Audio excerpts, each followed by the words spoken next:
जय गुरुदेव। हमारे जीवन में नित्य त्याग, तपस्या और ज्ञान का अनुशीलन चलता रहता है।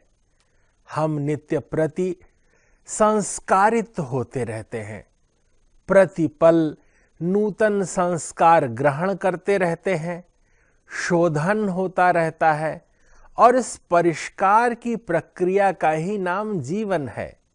हम नित्य नूतन आनंद के लिए, सत्य के लिए और मोक्ष के लिए लालायित रहते हैं। हमारे अंतःकरण में मोक्ष के प्रति एक सहज आकर्षण है, क्योंकि स्वर्ग की एक सीमा है। जब भी कोई जीव प्रयास करता है, पुण्य करता है, सत्कर्म करता है, तब उसे स्वर्ग इत्यादि लोक प्राप्त होते हैं।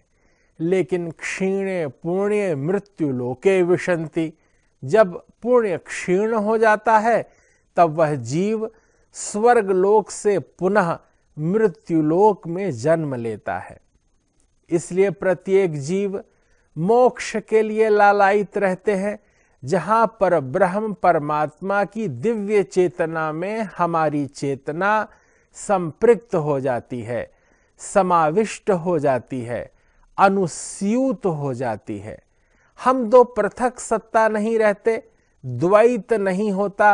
अद्वैत के भाव में हमारी आत्मा परमात्मा में समाविष्ट हो जाती है, वह मोक्ष है। इसी संदर्भ को आज रेखांकित करते हुए आपको इस आश्विन मास के शुक्ल पक्ष की एकादशी, जिसका नाम मोक्षा एकादशी है, हम इसकी कथा का श्रवण करते हैं। इसी उत्फुल्ल वातावरण में हम मार्गशीर्ष मास के शुक्ल पक्ष की मोक्षा एकादशी की माहात्म्य चर्चा कर रहे हैं। मोक्षा एकादशी, इस नाम में ही यह अर्थ ध्वनित होता है कि यह मोक्ष से संबंधित है। एक बार की बात है, राजा युधिष्ठिर जो अत्यंत पराक्रमी थे, धर्म के अवतार थे, उन्होंने भगवान श्री कृष्ण चंद्र से यह प्रश्न किया, हे यदुनंदन, अगर कोई जीव मोक्ष प्राप्त करना चाहे तो वो क्या उपाय करे? ऐसे क्या साधन है जिससे मोक्ष की सुलभता हो जाए, और न सिर्फ हमें सुलभता हो अपितु हमारे पूर्वजों को भी मोक्ष प्राप्त हो जाए? भगवान कृष्ण ने कहा, अरे युधिष्ठिर, यह तो अत्यंत बहुत ही महत्वपूर्ण प्रश्न आपने किया और ये संपूर्ण संसार के लिए लाभकारी है। भगवान श्री कृष्णचंद्र ने अत्यंत प्रसन्नता पूर्वक यह बात बतलाई कि मार्गशीर्ष मास के शुक्ल पक्ष की एकादशी का व्रत उपवास करने से जीव को मोक्ष प्राप्त होता है, उसके पूर्वजों को भी मोक्ष मिलता है। तुलसी मंजरी विशेष रूप से इस दिन भगवान को अर्पित करनी चाहिए। जप, पूजा, अनुष्ठान, त्याग और दान पूर्वक रहना चाहिए।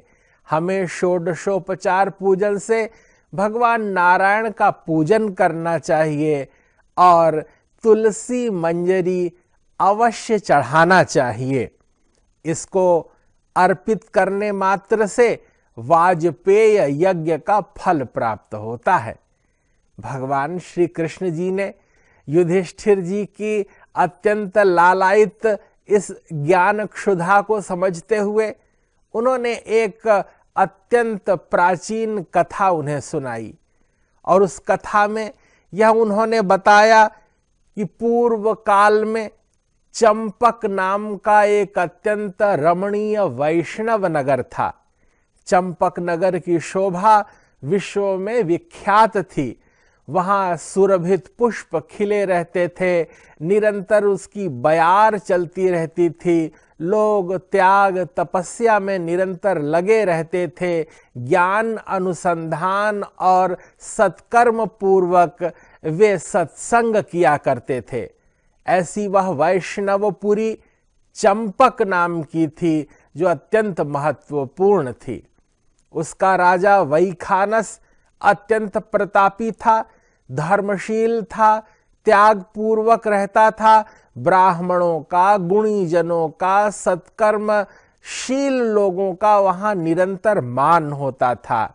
ज्ञान मान जहां होता है वहां कभी अपकर्ष नहीं होता, क्योंकि संस्कृति ही व्यक्ति के संस्कारों को पल्लवित और पुष्पित करती है। जिसके जीवन में जितनी संस्कारवत्ता होगी वह उतना ही अधिक धर्मनिष्ठ होगा, उसकी चित्त चेतना उतनी ही पवित्र होगी, प्रांजल होगी और उसका परिष्कार होता रहेगा। चंपक नामक उस नगर में वैखानस नामक राजा अत्यंत शोभित होते हुए राज्य कर रहा था।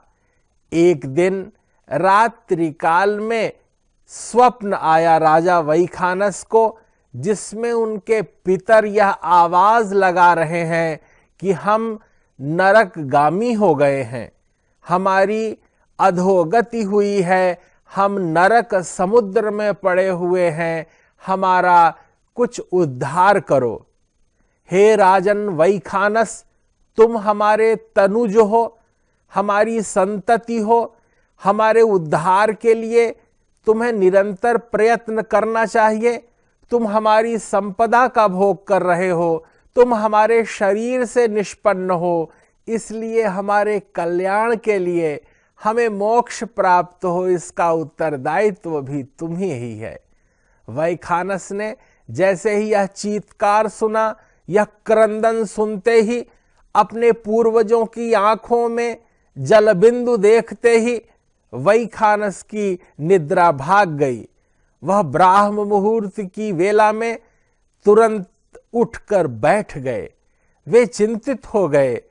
चिंता मग्न अवस्था में ब्राह्म मुहूर्त वेला में देखा गया स्वप्न उन्होंने विद्वानों, श्रेष्ठ आचार्यों, गुणीजनों को बतलाया और अपनी सभा में विचार विमर्श करने लगे कि मैंने जो यह स्वप्न देखा इसका क्या फल है, क्या मेरे पूर्वजों की अधोगति हुई है, क्या उनके पाप के इतने अधिक प्रभाव हुए हैं जिनके कारण वे नरक में चले गए हैं। हमारे पितरों की यह अधोगति हमें जीने नहीं देगी। हमारे पास सामर्थ्य है, धन बल, बाहुबल, जन बल, बुद्धि बल, ज्ञान बल, ऐश्वर्य बल और अपार ऐश्वर्य है, और अगर यह सब होते हुए भी उसके पितर नरक में हो तो फिर इनका क्या लाभ है। राजन ने विचार किया कि हे विद्वानों, आचार्यों, आप जो भी उपाय बताएंगे हम वह उपाय करेंगे, हमारे पूर्वजों, पुरखों की तृप्ति होनी चाहिए। तब सभी ने कहा कि पास ही पर्वत नाम के एक मुनि हैं जो अत्यंत त्यागी हैं, तपस्वी हैं, गुणी हैं, धर्मशील हैं, शांत चित्त के हैं, यही निवास करते हैं। हे राजन, आप उनके पास चलें, वे जरूर ही आपका मार्ग प्रदर्शित करेंगे, आपको संकेतित करेंगे, आपको दिशा निर्देशित करेंगे कि हे राजन आप कुछ ऐसे सत्कर्म करें। वे बताएंगे उपाय जिससे राजन शीघ्र ही आपके पितर तर जाएंगे। राजा वैखानस सभी गुणीजनों के साथ पर्वत मुनि के आश्रम पर पहुंचे। पर्वत मुनि से अनुनय विनय करते हुए प्रार्थना की, प्रणाम निवेदित किया कि हे मुनिवर, मुझ पर आशीर्वाद की वर्षा करें। मुनि ने राजन से 7 प्रकार की शांति के संदर्भ में विचार पूछा। राजा, मंत्री, राष्ट्र, किला, खजाना, सेना और मित्र वर्ग, ये ही परस्पर उपकार करने वाले राज्य के 7 अंग हैं। पर्वत मुनि ने इन 7 अंगों की कुशलता पूछी। राजन ने इन 7 अंगों की कुशलता बताते हुए स्वप्न के बारे में वृत्तांत प्रस्तुत किया। राज्य का संचालन करने वाले 7 अंग होते हैं। अत्यंत प्राचीन काल से लेकर आज तक इन 7 अंगों को मिला करके ही राज्य की परिकल्पना की गई है।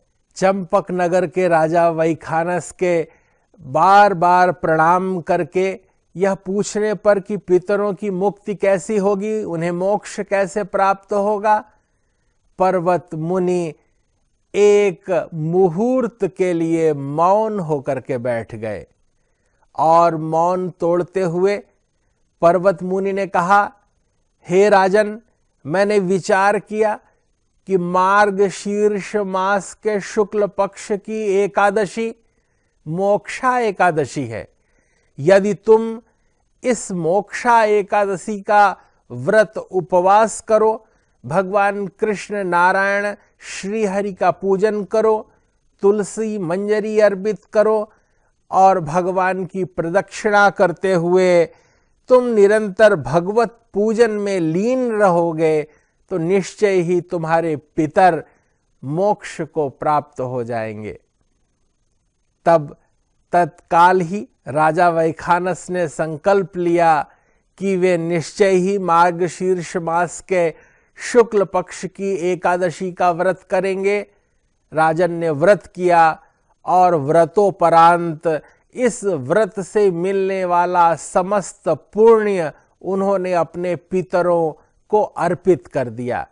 जैसे ही उनके पिता पितर, माता मातामह प्रमातामह, पिता प्रपितामह, पितामह पिता इत्यादि सभी को इसका पुण्य प्राप्त हुआ, आकाश से पुष्प वर्षा होने लगी, उनके पितर तर गए, वे मोक्ष को प्राप्त हो गए। किसी भी श्रेष्ठ ज्ञानी गुणी जन की यही विशिष्टता है, यही पहचान है कि उनकी निकटता मात्र से हम में दिव्यता का उदय हो। मोहस्य नाशः मोक्षः, मोह का नाश ही मोक्ष है। और गुणीजन सत्संग के माध्यम से, ज्ञान के माध्यम से, तप के माध्यम से हमारे मोह का नाश करते हैं, हमें मोक्ष प्रदान करते हैं। इस तरह इस दिव्य पुनीत कथा का जो श्रवण करते हैं, मनन चिंतन करते हैं, जो इसमें सहमति देते हैं तथा जो इसका प्रसार करते हैं, उनको भी भगवान नारायण की कृपा प्राप्त होती है। जो भी साधक मार्गशीर्ष मास के शुक्ल पक्ष की एकादशी को व्रत रहता है, उसके पितरों को मोक्ष सुलभ होता है, उसके जीवन में परमात्मा की कृपा प्राप्त होती है।